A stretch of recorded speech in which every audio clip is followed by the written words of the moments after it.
Hi! నా videos కనుక మీకు ఉపయోగపడుతుంది అనిపిస్తే ఖచ్చితంగా సబ్స్క్రైబ్ చేసుకోండి. మోకాళ్ళ నొప్పులు లేని వాళ్ళు ఎవరున్నారండి?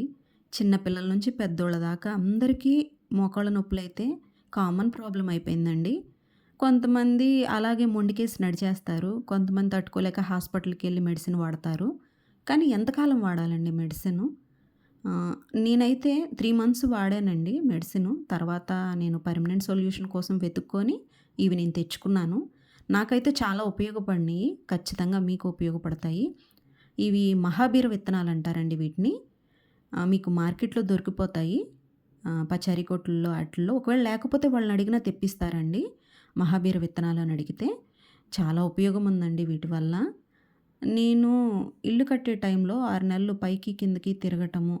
ఆ టైంలో మా అమ్మగారు చనిపోయి సరిగ్గా నేను ఫుడ్ తీసుకోకపోవటం వల్ల నా కాళ్ళ నొప్పులు చాలా పెరిగిపోయినియండి. ఇంకా తట్టుకోలేక నేను మన విజయవాడలో స్వర హాస్పిటల్‌ది ఫేమస్ కదండీ! అందులో సారు. నేనక్కడికెళ్ళి ట్రీట్మెంట్ కోసం అడిగాను. అయితే మెడిసిన్స్ ఇచ్చారు. కొంతకాలం వాడాను. నాకు తగ్గిపోయిందండి.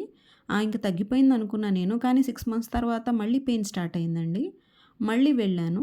మళ్ళీ మెడిసిన్స్ ఇచ్చి అమ్మ ఒకవేళ తగ్గకపోతే నెక్స్ట్ ఇంజెక్షన్ చేయాలని చెప్పారు నీ దగ్గర. అది ఒక్కసారేనా అంటే కాదు. ఇంకా నీకెప్పుడు మరీ తట్టుకోలేవు పెయిన్ అన్నప్పుడల్లా చేయించుకోవాలని చెప్పారు. ఇంక నేను పర్మనెంట్ సొల్యూషన్ చూసుకోవాలనుకున్నానండి. ఎంతకాలం ఇలా టెంపరరీగా నేను చూసుకుంటాను. అందుకనేసేసి నేను ఈ మహాబీర విత్తనాలు నాకొకళ్ళు సజెస్ట్ చేశారండి.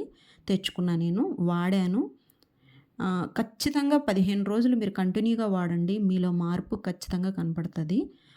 మీరు కనపడినాకే నాకు కామెంట్ చేయండి.